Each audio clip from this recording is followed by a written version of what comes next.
what you cooking, man?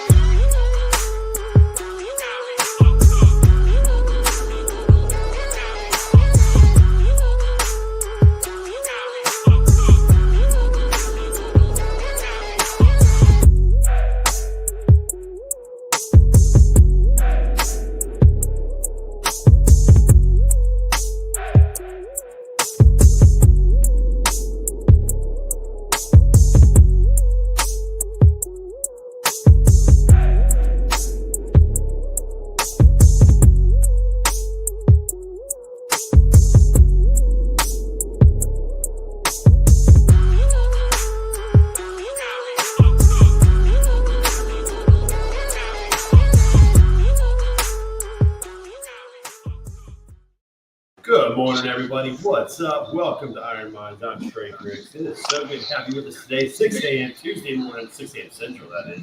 And we got the crew with us today. Nick Higgins-Smith, Michael Lombard, and Pedro the Potato with us today. What's up, fellas? What's happening? Look at you guys. Everybody's outside, getting a little walk in this morning in the dark. Gotta love daylight savings time, right? I love it around 7 o'clock today anyway, or 7:30. Yeah. Yeah, well, now we got the sun staying up later these days, which is good. But it's good to have you guys back. Pedro, what's up, brother? You're muted, but I can see you. Yes, no, I knew I was reading. There you are. I'm good, man. I'm good, brother. Thanks for having me. It's finally warm enough here that I am willing to brave the elements for you, my friend. I love it, dude. I love it. We're gonna see you in just a couple of weeks, dude. We got Matt's coming up. I know, man. I'm so hyped, bro. You know, it's sad that the only one of us on this screen that's not going is Nick. Womp, womp, womp. I did not see that call out coming. Shots fired. I mean, Mid-America Truck Show it's the Coachella of the freight industry, and really not being there means you're just really not that cool. Oh man! Incoming rounds. Yeah, it's gonna be a blast. I'll tell you what. You know, I didn't really know much about Matt's for a long time, and then 2 years ago I went for the first time. And I gotta say, it's one of my favorite shows to go to. It's so family oriented. You see truck drivers with their families there. You see so many people. 65,000 attendees total are going to be in Louisville in 2 weeks. It's just tremendous. The Louisville Expo is a phenomenal place. Downtown Louisville is cool. There's everything there. You know, you get your truck all chromed out. There's a lot of radio shows there. There's just a lot of stuff. It's just a blast. So I'm looking forward to it. This is going to be my first time going for the entire show. So I'm actually going Thursday through Saturday. Instead of normally I go Thursday, Friday. So I'm going Thursday through Saturday. We'll have the RV in town. So we're going to be done with that. And it's going to be great to see you guys, man. Thank you. Good to see you again. I haven't seen you in a while, dude. Looking forward to it. Michael Lombard, when are you getting there? Yeah, what you're talking for Matt's? Yep. Yeah, no, I'll be there the whole time. Truck Parking Club's got a booth there. I'm looking forward to being there, making a lot of connections with people. It seems like this year more than any, there's so many people that are going that are very much looking forward to it. You know, there's definitely a lot of hype around it. I'm excited. Like it's a little stint. You know, it's a month out from Ironman Texas, but luckily I have some with the way the training plan works. I should be able to just in the mornings at least get 3 to 5 miles. It's only a couple days. You know, going back on that Sunday, I'll still be able to log a nice endurance workout. So I mean, overall, it'll be good to give because with how the cycle's been going, it'll be good to actually get some full recovery at Matt's, be on my feet, be talking, be active, and have some fun, and then come back and still be able to get back to work. And then, I'll start tapering really the first week of April. Nice. That's awesome. Hey, before we go any further, shout out to Drew Reeds for being on the show last week from Upwell. Enjoyed having him on the show. That guy's awesome, man. Yeah, definitely. Drew, love you, buddy. Good to have him on the show. Yeah, so It's going to be good to be at Matt's. I'm actually going to be parking in the RV parking spots at Matt's. I think it's Lot K, something like that. So I'm going to have the RV there. So Mike, you have to stop by, pick me up on your way. We'll do a little run, do a little jogging. Would be good to get to do that. Let's go. Oh, let's go. We're going to meet every morning. We're going to meet every morning at the entrance gates for a 20-mile ruck march with Lombard. 4 a.m. Be there in your skivvies and your combat boots. Yes, Speedo's also recommended. Exactly, your skivvies. Yeah. You gotta get branded ones though, man. It's gotta say like Lombard Trucking on the back. That might be coming down the pipeline. And on the butt, you have to get "Kiss My Truck." Could you get that on your bike outfit? That green screen's got you. In case you get that thrown on there. That is, I probably could bring the bike. It's just like traveling with the bike. You got to take it apart. You got to put it in a bag. You got to do all this. It's like taking golf clubs with you when you fly. I'm sure you know what that's like, Trey. Dude, I feel like a bike would be worse than golf clubs. Golf clubs, you just throw in a bag and go. It's a lot easier. I feel like it's easier than tearing down a bike. Yeah, bike. You got to get like a special bag. You can do it like with a box and use some pool noodles, but you're still running a risk. You know those those bag throwers at airports. They're not working leisurely. No, they're not. Good morning, Jessica. Well, now you got me scared about bringing my Trek out to Belgrade. Maybe renting is a better option. Yeah. Oh, it always depends. You can rent when we go to Serbia. I think I'll bring my bike just because it's the smart thing to do. But international, you never know. I don't know. Flying international, I mean, guys do it. Yeah. Very interesting. Good morning, Jessica. Good to see you. She says, "Oh my God, good freaking morning, my dudes." So very good to see you this morning. Yeah. So what's the good word this morning, Trey? What do you got? We got you back on. What's rolling? I'm back on you. Well, first of all, listen, man. Appreciate you guys holding down the fort while I was out last week. I was still dealing with sickness last week, and we're still kind of dealing with it. This thing is lingering, but I'm feeling about 98%, so I'm feeling a lot better, which is great. Also got diagnosed with frozen shoulder. If you're not sure what that is, it's a medical condition. It really limits the mobility of a shoulder, and I was really excited about that because I was concerned that I had like a real severe injury, maybe some damage to my shoulder. And it's always possible that that's still the case, but they can't diagnose that until they get the frozen shoulder worked out, get the mobility back. So I have to go to physical therapy 3 times a week. I'll tell you what, this lady in physical therapy, she is working the shoulder out. Like it's really sore today, but I have increased mobility. So I'm actually pretty excited about that, pretty optimistic about that. So a lot of good things happening. I feel a lot better about where things are headed, which is great. And I think that, what's up, Corey? Good to see you, my friend. Corey's doing some sculpting. I think that what was concerning me was that I was starting to feel my age. I'm 46, I'll be 47 in 2.5 weeks. Day before Matt's, I'll be 47. And I was before BCS, I'll be 46. Nice. But I was starting to feel old, and almost like mentally I could feel myself moving like in decline of like, well, I guess I'm just getting older and I just have to deal with this. And getting the diagnosis of frozen shoulder, getting the treatment, and starting to see some progress actually has me optimistic about my physical health, and that I'll be able to overcome this. And then once I get the frozen shoulder worked out, then I can get an MRI if I need one. And they can see if there's any damage in it. If I have, a torn labrum or rotator cuff or anything like that type of an injury. And, I think for a while there, I was just feeling sorry for myself. And I think sometimes that happens pretty easily, especially when things aren't going our way. And this morning I'm feeling optimistic. I'm not feeling sorry for myself. I'm getting after it. Been doing a lot of stretching exercises and mobility exercises. So I'm feeling good this morning. And I'm feeling a little renewed sense of optimism this morning, which is good. There's 2 things that I really just resonate with me as you were talking. Number one, and Lombard, I think you probably see this in the Ironman world, I'm assuming, but in all the endurance events I do, especially even in Spartan, I'm constantly looking up to the guys that are 10, 15, one guy's 30, 35, almost 40 years older than me, and they're still out there doing it. They're doing it slower, Sometimes they're doing it modified, but they're out there doing it. And so as I get older, and I am feeling every little crack and break and bruise in my body every time I get up now. But I like looking ahead and seeing that I've got so much runway in front of me in the endurance world as I get older. And the second part that I really relate to is somebody who's been just fighting injuries for so long. And I finally just sort of relented about a month ago instead of continuously just trying to beat my head against a wall.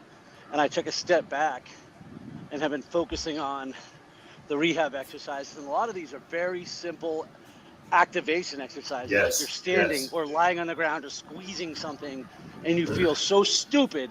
But all of a sudden, a couple days go by and I'm like, hey, you know what? Dude, I didn't run 30 miles, but I worked out today. And the next thing I know, I'm starting to put the feet together. The time goes by quick, man, and I get that feeling of just feeling like you're accomplishing something again. It feels good to get back in the game and just get rid of that. Yeah, there's it this really guy. I went for a good long ride on Saturday. I did a bike run, and I ride with this group, and it's all predominantly people over it's like 55 and up. And one of the girls there was in her 40s. She had qualified for Kona, and she'll go to Kona this year. But one guy there, he was supposed to go to Ironman Arizona. He ended up having a crash, smashed, broke his collarbone, smashed it, couldn't do it. And then he was good. He told me, he goes, hey, I plan on being at Ironman Texas with you. It'll be a lot of fun. I'm looking forward to it. And then he was in the hospital recently because he was going through some crap with like diverticulitis. And this is a healthy guy. And then so he's like having to re-diagnose kind of some of the food he's taking down some of the inflammation. But I mean, there he was on Saturday, like at that bike ride. And he's got a pretty high power job. He's a lawyer. He works a lot of hours. He puts in a lot of work. And he's got a kid that's about to graduate high school, and when I'm able to talk to a guy like that and kind of how he's going, I mean, diverticulitis is something that can really put you down. Like, I mean, that's a painful, and it's not like pain in your foot or pain maybe in your shoulder where you can still walk or possibly run that you can kind of grit through. Like that's something that's debilitating, like right underneath the diaphragm. Yeah. Of where right underneath where you're at, that's like tough to kind of manage to get through. And so like those examples of once you see the people a little bit older than you going through it, you can kind of navigate your way through it. It's all about changing your thoughts. Like I've learned more and more that your thoughts have such a huge impact on what your actions are going to be. Like how you're thinking, how you're thinking and how you're applying your thought to your actions it determines overall how you're going to feel, how you're going to perform, how you're going to recover. There's so much behind it. Like, that you had to, what's crazy is about your shoulder is it wasn't until the diagnosis. Once you got the diagnosis, your thought changed and you felt better. So imagine if you were able to change your thought without that external part from your environment of the diagnosis. There's ways to do that. You can change your thought. Like you don't have to wait for somebody to tell you, oh, it's this. Maybe before we get that, I'm not saying don't go to the doctor, but I think there's power in that. I think it shows that your thoughts changed. Now your entire mood and body feels so much different because your thoughts changed from hearing something from the outside environment. I think there's a lot of power in that. There is a lot of power in that. I think the optimism, the excitement, it all changed. And it's like I think part of it was that I was afraid of that which I didn't know. I didn't know what was going on, so I started to assume things in my mind. I started to maybe assume the worst. I didn't know. Man, getting the diagnosis and hearing the doctor say, "Listen, you're not going to hurt it by doing these exercises. In fact, this is really going to help out. You can still, work on your bicep. You can still do different activities, and you'll be okay. You just need to loosen the shoulder up. And it's probably not damaged like you think it is. We'll find out later. And these exercises are only going to help you out and getting it worked out and understanding the diagnosis, understanding what that actually meant.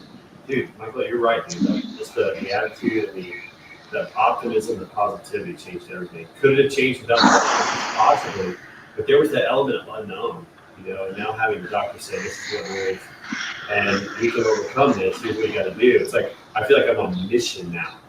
Like You own I know it. what to do. I'm on mission.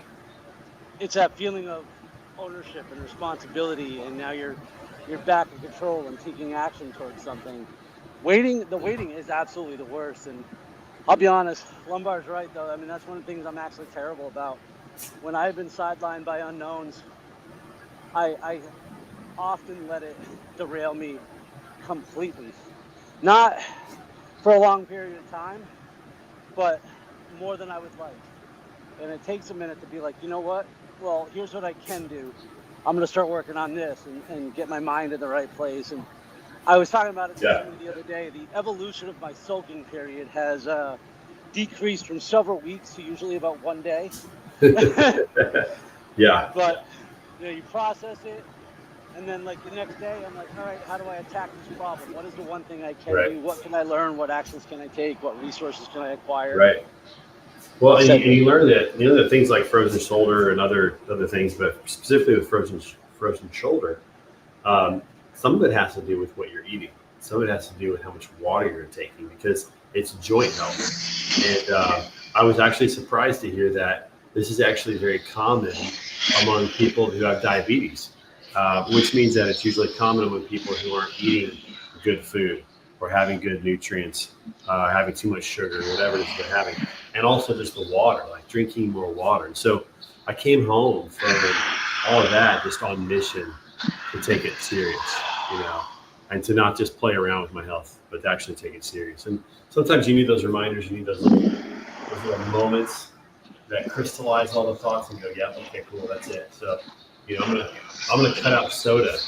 I'm gonna cut out some other sugary things that I've been having, and just focus on eating good food that actually has good nutrients, and see how that also impacts my health, along with these exercises. And these exercises, by the way, Nick, to your point, these aren't like strenuous exercises. These are, I got to lay down on the ottoman, and I have to take a golf club, and I have to stretch myself out, and it looks silly. It's painful, but I can sit there while I'm watching World War II stuff and just stretch myself out. And most importantly, it works, and it will get you back to where you want to be. Maybe not when you want to be, but I think also it's so important to mention that the things that go into this, especially diet, is something that you're going to carry with you far beyond recovering from this injury. Yes. We talked about this before, so many of the habits that we do about a fitness lifestyle aren't really about fitness. They're just about getting better and getting older. Yeah, there's a ton of truth to that, man. A lot of truth to that. So I'm feeling good this morning, Michael. I'm feeling like I've got some renewed sense of optimism. I feel like maybe I will get the chance to play golf this year, because I'm telling you, for a while there, I thought, man, I might not get to play golf this year. Like, I might just have to sit this year out. And now I'm like, you know what, maybe I can get some rounds of golf in this year and get back to where I'm playing pain-free golf. That's done over a year. I've not played around the golf pain-free in over a year. I was waiting for it to come to this. I was like, all right, any minute now, he's going to be like, oh, I can play golf again. Any minute now, he's going to say, I can play golf again. I was waiting. So look, all that stuff, my diet. No. Trey just supposed to go out there and make sure he's hitting hole-in-ones into his 90s. I got to hit bottom, bro. I got to hit bottom. I feel you, brother. Getting older. Dude, in fact, Pedro, the last time that you saw me play golf, which was October, was an incredibly painful round of golf. And yet, I still played because I really wanted to, but I didn't know what was going on. And so I'm excited to play pain-free. But it does come back to golf oftentimes, Pedro. That's true. Well, I'm happy for you, bro. I'm glad that you got it figured out, man. There's nothing like the unknown, and I would say, especially when it comes to one's health. I've been on that journey for the past 7 months of the unknown with your health, man. And that stuff can be it can be depleting mentally, depleting physically, and it takes a toll on you. And to go back to what Lombard said, is like, once you kind of have the idea or the diagnosis and then a plan to fix it, you start to feel better, and then you start to actively work towards that stuff, and it gives you kind of like, a renewed sense, I guess you could say. it kind of reminds me of, in a larger sense, if you want to talk about like, corporate health of a company, when you don't have a mission and a purpose and a direction as a company, it also you just feel like like there's nothing to accomplish. Like you're just floating, you're just spinning your wheels. And now I feel like I personally have this like mission for my health. I have something to work towards, which is incredibly helpful. But the same thing is true. Like when you have, Nick, you might talk about this a little bit from time to time. When you have a corporation that doesn't have a focus and a direction and a mission and a purpose, then people, occupationally feel the way I felt about my shoulder. Like, I don't know what to do. I don't know. I'm just here. I'm not actually doing anything. I'm not working for anything. And it's nice to have a mission. Any team, whether it be, whether it be the four of us or a 500-person organization, when you aren't aligned in your purpose, and you're not aligned in your priorities, and then you just have 500 people working on 500 different things, and most of them lose the feeling of wanting to be there. It doesn't always have to be a save the manatee type mission, but we need to know what we're working for. We need to know what we're fighting for, why we're fighting for it, and be part of something bigger than ourselves. Yeah, there's a lot to that, man. There's a lot to that. Otherwise, it's like, what's the point? What are we doing? We're just surviving, Somebody asked me if I thought I would be a better endurance athlete if I wasn't diabetic. And I told them no, that if I wasn't diabetic, I wouldn't be an endurance athlete at all. Yeah. Right. Yeah. It gives you something to work towards, something to overcome. That's for sure. So I got to do these exercises. You guys can probably barely see what I'm doing, but I'm sitting here with my palms up. I have my chest out, my shoulders back, and then I have to squeeze, like I got a pencil running up and down my back and just hold it there. I got to do this 15 times, and it's like, it seems so pointless, and yet just doing these little activities that I'm actually excited about doing, because these little things are going to get my shoulder back in shape, get my quality of life back. And I wish I knew then what I know now, man. When I was doing rehab exercises 10, 15, even 20 years ago, I don't know if I'd be as broken up as I am right now if I had taken my rehab more seriously. Yeah. Now, Pedro, you've been stacking some pretty big wins lately. Now that since we're on the topics, you're talking about changing your thought. You've been logging some good wins. What have you been getting into besides getting outside? Bro, let me tell you, I have been logging the greatest wins. My wins trump all your wins because they're my wins. No, I'm playing.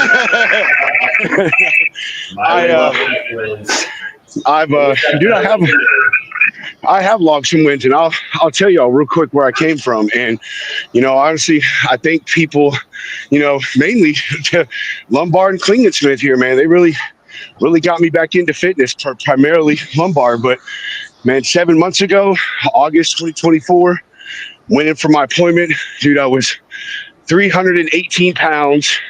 I was 1 point away from being diabetic, 1 point away from high cholesterol. They were about to up my blood pressure medication. I was swelling so bad in my feet that I couldn't even wear shoes most of the day. I don't think I could walk a half a mile without being winded. And man, Lombard just put it on me. He said, dude, you got to make these changes. And I went back for my checkup last Monday, and I completely did a 180. I'm at 295 now, or 295.8. I'm no longer diabetic, no longer almost diabetic, no more cholesterol. We're talking about pulling me off my blood pressure medication. I probably do 2 5K walks a week, in and out of the gym. Like, dude, even my doctor said that she was astonished that I was able to make a complete 180 in that amount of time. So, dude, health matters. I'll be 41 in July, and I haven't felt like I feel now since I was in my early 30s. Pedro, let me ask you about that. When you went to the doctor and you got the notification that you're close to these things, was there any temptation to feel sorry for yourself and just let it keep going, or did that really stand you up and you're like, I got to do something? It was both. The day I found the taste, coincidentally, another one of the issues that I had was I was drinking 18 beers a week, and, which was not good. So actually, the day of that appointment, first thing I did when I left the VA, I went and bought me a 12-pack, went home, and I soaked myself in alcohol sorrows, thinking, oh man, it's over. I'm 40 years old. I'm a fat piece of crap.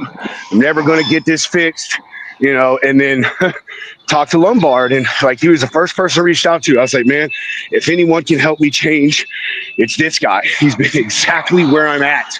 And Lombard we talked, and he said, dude, these are the things you got to do. We'll take it as slow, as fast as you want. And then once I had that plan, man, I was rejuvenated, bro. So Dude, I went through both. Having somebody help you out, man, it's so critical. It's crazy, Michael. Kudos to you for stepping in there, dude. But like, we never know the impact that we can have on somebody. Like we never know exactly what that impact can be. There was Michael Lombard. That's great story, dude. Well, like I told Lombard, is all I need is someone to keep me accountable. Like that's all I need. Like, man, I'll do the work. Just keep me accountable.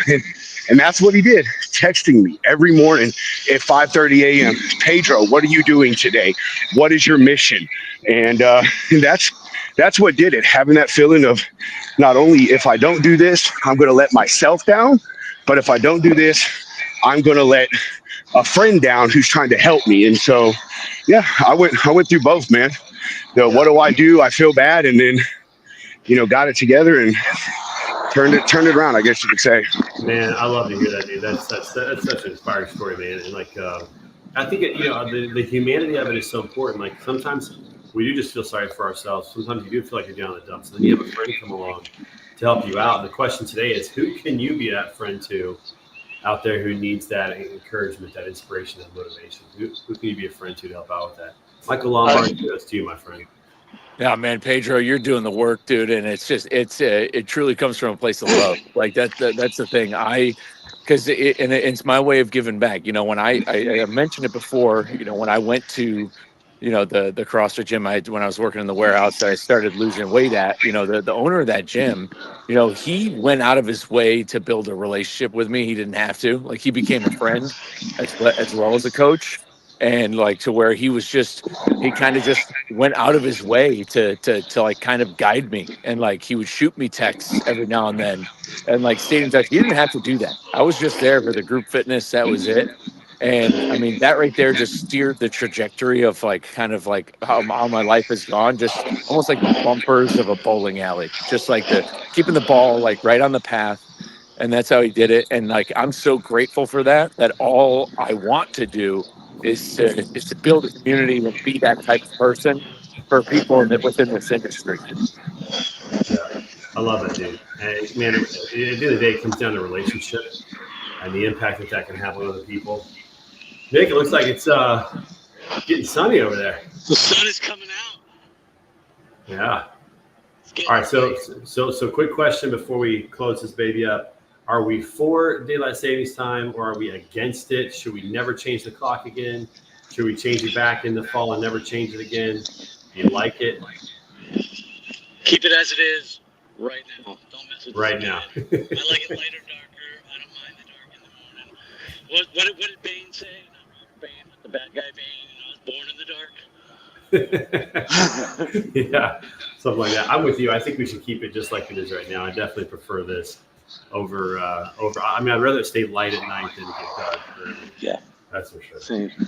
Yeah, I think overall with daylight saving time, which by the way, if anybody knows, it has nothing to do with farmers, had everything to do with energy consumption during the First World War. And also the whole idea of the farmer thing, like if you remember Filene's department stores, you go down a rabbit hole. It was really like Filene's department stores that, lobbied saying that it was good for farmers because it was actually good for department stores and all this stuff. So you can do some rabbit hole digging on daylight saving, but I think keep it as is right now. I get it. There's that dude Sagar from Breaking Points is always butthurt. Like everybody talks about their circadian rhythm and all that garbage, and it's like, look, man, if you're in the trucking industry, that whether it's light or dark or early, it doesn't matter. So like, I get it. You know, those tryhards who are like, oh, my circadian rhythm, and you should see sunlight when you wake up. Like, yeah, that's all fine and dandy, but I think in reality, most people want more sunlight at the end of their day.